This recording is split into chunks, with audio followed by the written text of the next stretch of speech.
Hello दोस्तों, हमारे channel current scope में आपका फिर से स्वागत है। मैं आज आप लोग के लिए फिर से एक बार लाया हूँ 10 महत्वपूर्ण जीके का क्वेश्चन जो बहुत सारे एग्जाम में पूछे जाते हैं और आगे पूछे जाते रहेंगे। चलिए हम लोग स्टार्ट करते हैं क्वेश्चन का सीरीज। फर्स्ट क्वेश्चन है, किस साम्राज्य को अशोक के स्तंभ और शिलालेखों के लिए जाना जाता है? ए है हुन, बी है मुगल, सी है मौर्य, डी है सातवाहन।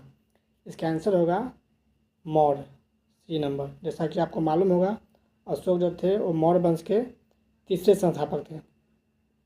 उसका संस्थापक चंद्रगुप्त मौर्य था, जो चाणक्य की सहायता से पाटलिपुत्रा के गद्दी पर बैठा था। उसका बेटा बिंदुसार था और बिंदुसार का बेटा अशोक था।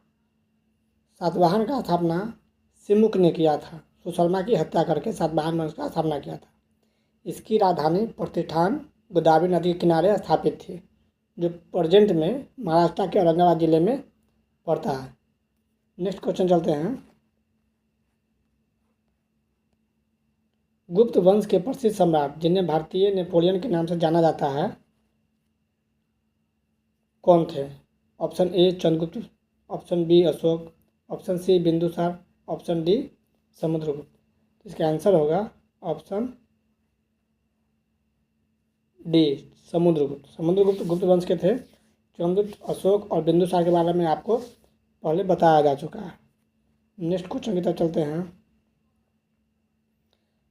प्राचीन भारतीय ग्रंथों की अधिकांश रचना किस भाषा में लिखी गई थी? संस्कृत, हिंदी, पारसी, पाली। तो इसका आंसर होगा संस्कृत। हमारे जितने भी वेद लिखे हुए हैं या पुराने जो भी ग्रंथ लिखे हुए हैं, पुराण जो भी है, उपनिषद, ये सभी जो है संस्कृत भाषा में ही लिखे गए हैं। इसका आंसर होगा संस्कृत। स्पष्ट दृष्टि के लिए न्यूनतम दूरी कितनी होनी चाहिए? इसका आंसर होगा 25 सेंटीमीटर। नेक्स्ट क्वेश्चन है, इसका 25 सेंटीमीटर का मतलब हुआ कि अगर आप किसी वस्तु को अपने आँख से 25 सेंटीमीटर से नज़दीक लाइएगा वो आपको क्लियर नहीं दिखाई देगा। चलिए नेक्स्ट क्वेश्चन चलते हैं। समतल दर्पण की वक्रता त्रिज्या क्या होती है? ए 2, बी 5, सी 0, डी अनंत। तो इसका आंसर होगा अनंत। नेक्स्ट क्वेश्चन की तरफ चलते हैं। आइरिस के मध्य वाले छोटे छेद को क्या कहते हैं? इसका आंसर होगा पुतली।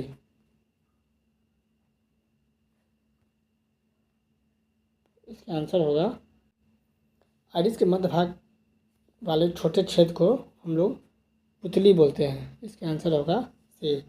कॉर्निया से किसी भी आँख का कलर पता चलता है और जो दान होता है वो उसमें कॉर्निया को ही डोनेट किया जाता है। नेक्स्ट क्वेश्चन की तरफ चलते हैं। मनुष्य के स्वास्थ्य आँख में प्रतिबिंब कहाँ बनता है? तो यह बनता है, आपका ऑप्शन है ए कॉर्निया, बी लेंस, सी पुतली, डी रेटिना। इसका आंसर होगा रेटिना।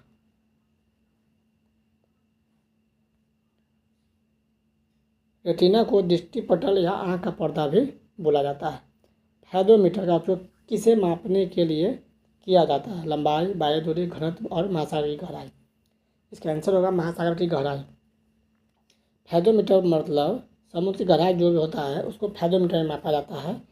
एक फैदोमीटर इक्वल टू 8 फीट होता है या 1.8 मीटर।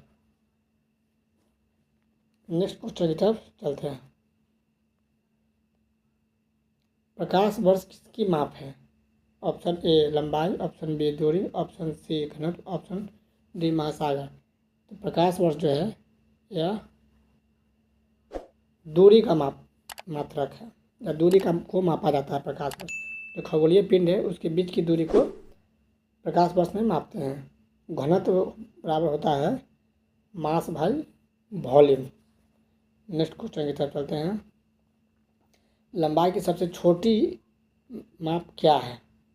तो लंबाई की सबसे छोटी माप option A fermimetre, option B picometre, option C nanometre, option D centimetre.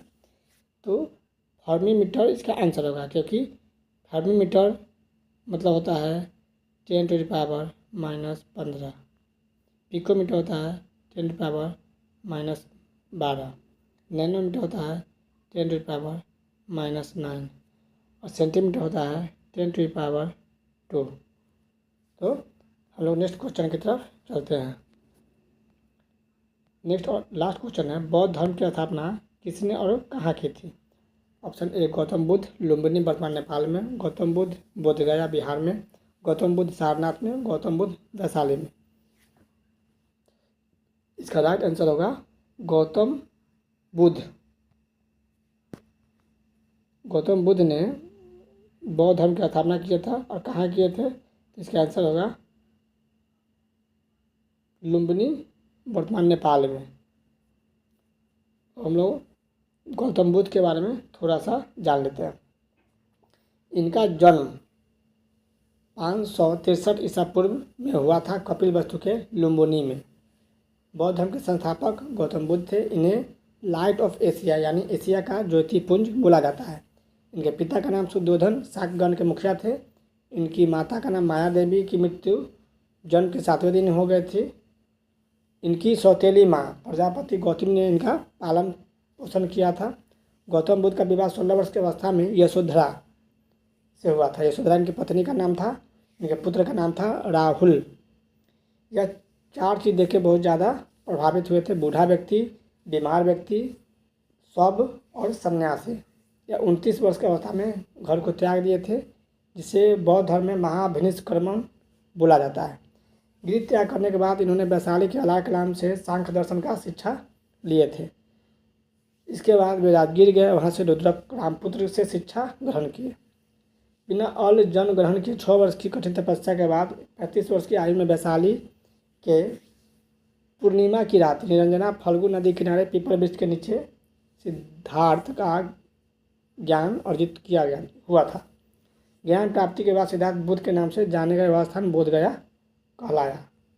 Buddha ने अपने प्रथम उपदेश सारनाथ में दिए। इसका पुराना नाम ऋषि पतनम था। इसे धर्म चक्र प्रवर्तन बौद्ध धर्म में बोला गया है। इनका भाषा जो था पाली था, क्योंकि आम लोगों का उस समय भाषा पाली ही था। इन्होंने सबसे ज़्यादा उपदेश श्रावस्ती में दिया और सबसे पहले सारनाथ में दिया। जन्म का इनका प्रतीक है कमल एवं सांड। गृह त्याग घोड़ा है। ज्ञान पीपल का वृक्ष है। प्रथम उपदेश चक्र है। निर्वाण पद चिन्ह है। मृत्यु स्तूप है। हालांकि इनका मृत्यु का एग्जैक्ट डेट पता नहीं है, फिर भी कैंटोन अभिलेख से 483 ईस्वी इनका मृत्यु का डेट निर्धारित किया गया है। इनकी मृत्यु को महापरिनिर्वाण बोला जाता है। दोस्तों, अगर यह वीडियो पसंद आया हो तो लाइक, शेयर और सब्सक्राइब करें।